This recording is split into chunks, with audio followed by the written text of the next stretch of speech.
ರಾಜ್ಯದಲ್ಲಿ ಸುರಿತಾ ಇರುವಂತಹ ಮಳೆ ಅವಾಂತರಗಳ ಸರಮಾಲೆಯನ್ನು ಸೃಷ್ಟಿಸುತ್ತಿದೆ. ಚಿಕ್ಕಮಗಳೂರಿನಲ್ಲಿ ಚಲಿಸ್ತಾ ಇದ್ದಂತಹ ಕಾರಿನ ಮೇಲೆ ಬೃಹತ್ ಮರ ಬಿದ್ದಿದ್ದು ಕೂದಲೆಳೆಯ ಅಂತರದಲ್ಲಿ ಕುಟುಂಬ ಪಾರಾಗಿದೆ.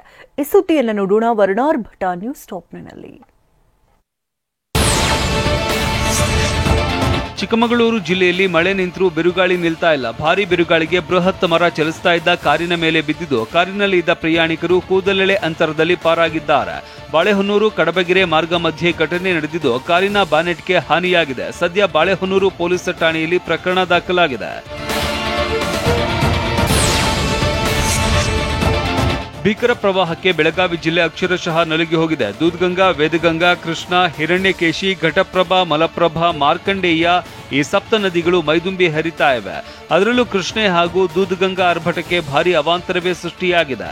5 ದಿನದಲ್ಲಿ 17 ಸೇತುವೆ ಮುಳುಗಡೆಯಾಗಿದ್ದು 35ಕ್ಕೂ ಹೆಚ್ಚು ಗ್ರಾಮಗಳ ಸಂಪರ್ಕ ಕಡಿತವಾಗಿದೆ.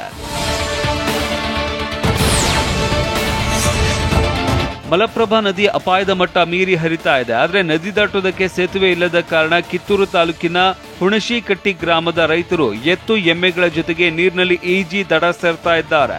ಈ ಬಗ್ಗೆ ಟಿವಿನಲ್ಲಿ ವರದಿ ಮಾಡ್ತಾ ಇದ್ದಂತೆ ಅಧಿಕಾರಿಗಳು ಭೇಟಿ ನೀಡಿ ಸೇತುವೆ ಕಟ್ಟಿಸಿಕೊಡುವ ಭರವಸೆ ನೀಡಿದ್ದಾರೆ. ಬೆಳಗಾವಿ ಜಿಲ್ಲೆಯ ಕಿತ್ತೂರು ತಾಲೂಕಿನ ಹುಣಸಿಕಟ್ಟಿ ಅನ್ನುವಂತಹ ಗ್ರಾಮದಲ್ಲಿ ಅಪಾಯಕಾರಿಯಾಗಿ ಜನ ಓಡಾಡುವಂತದನ್ನ ಗಮನಿಸಬಹುದಾಗಿದೆ. ಈ ದೃಶ್ಯವನ್ನ ನೋಡಿದ್ರೆ ನಿಜಕ್ಕೂ ಎದೆ ಜಲ್ಲನ್ನಂತೆ.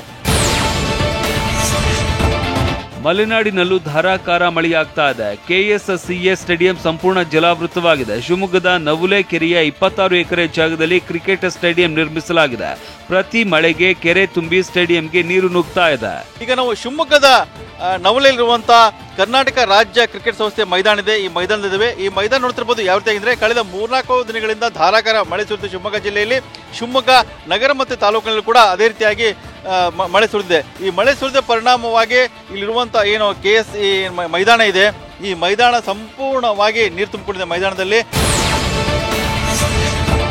ಮಲೆನಾಡಿನಲ್ಲಿ ಧಾರಾಕಾರ ಮಳೆ ಮುಂದುವರೆದಿದ್ದು ಗಾಜನೂರಿನ ತುಂಗಾ ಡ್ಯಾಂ ಭರ್ತಿಯಾಗಿದೆ. ಹೀಗಾಗಿ ನಿನ್ನೆ ಡ್ಯಾಂನಿಂದ 35,000 ಕ್ಯೂಸೆಕ್ಕಿಗೂ ಅಧಿಕ ನೀರು ಬಿಡುಗಡೆ ಮಾಡಲಾಗಿದೆ.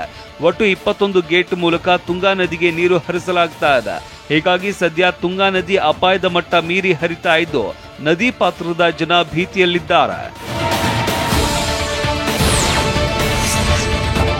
ಕಳೆದ 3 ದಿನಗಳಿಂದಲೂ ಬೆಂಗಳೂರಲ್ಲಿ ಕೂಲ್ ವಾತಾವರಣ ಕಾಣ್ತಾ ಇದೆ. ಮಧ್ಯಾಹ್ನ ಆಗ್ತಾ ಇದ್ದಂತೆ ಮಳೆ ಸುರಿಯುತ್ತೆ. ಇವತ್ತು ಕೂಡ ಅದೇ ಪರಿಪಾಠವೇ ಕಂಡಿತ್ತು. ಮಧ್ಯಾಹ್ನ ಆಗ್ತಾ ಇದ್ದಂತೆ ನಗರದ ಹಲವೆಡೆ ಜೋರಾಗಿ ಮಳೆ ಸುರಿದಿದ್ದು ಇದರಿಂದ Richmond circle, corporation circle, Mysuru bank ಸರ್ಕಲ್ನಲ್ಲಿ ವಾಹನ ಸವಾರರು ಪರದಾಡಿದ್ರು. ರಸ್ತೆಯಲ್ಲಿ ನೀರು ನಿಂತಿದ್ದರಿಂದ ಕಾರ್ನವರು ಚಲ್ ಎನಿಸಿಕೊಂಡೇ ವಾಹನ ಚಲಾಯಿಸಿದ್ರು.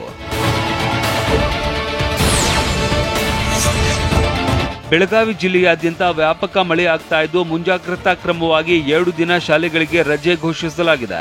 ಖಾನಾಪುರ ತಾಲೂಕು ಹಾಗೂ ಬೆಳಗಾವಿ ತಾಲೂಕಿನ ಶಾಲೆಗಳಿಗೆ 2 ದಿನ ರಜೆ ಘೋಷಿಸಿ ಬೆಳಗಾವಿ ಜಿಲ್ಲಾಧಿಕಾರಿ ಆದೇಶ ಹೊರಡಿಸಿದ್ದಾರೆ. ಅದರಂತೆ ಇವತ್ತು ಮತ್ತು ನಾಳೆ 2 ದಿನ ಶಾಲೆಗಳಿಗೆ ರಜೆ ಇರಲಿದೆ ಅಂತ ಬೆಳಗಾವಿ ಡಿಸಿ ಮೊಹಮ್ಮದ್ ರೋಷನ್ ಹೇಳಿದ್ದಾರೆ. ಅತ್ತ ಉತ್ತರ ಕನ್ನಡ ಜಿಲ್ಲೆಯ ಎಲ್ಲಾ ಶಾಲಾ ಕಾಲೇಜುಗಳಿಗೆ ಇವತ್ತು ರಜೆ ಘೋಷಿಸಲಾಗಿದೆ. ಶಿವಮೊಗ್ಗ ಜಿಲ್ಲೆಯಲ್ಲಿ ಮಳೆಯಿಂದಾಗಿ ಅಪಾರ ಪ್ರಮಾಣದ ಹಾನಿಯಾಗಿದೆ ಅಂತ ಸಾಗರದಲ್ಲಿ ಸಚಿವ ಮಧು ಬಂಗಾರಪ್ಪ ಹೇಳಿದ್ದಾರೆ. ಜೊತೆಗೆ ಮೃತಪಟ್ಟ 2 ಕುಟುಂಬಗಳಿಗೆ 5 ಲಕ್ಷ ಪರಿಹಾರ ನೀಡುತ್ತೇವೆ ಅಂತ ಹೇಳಿದ್ದಾರೆ.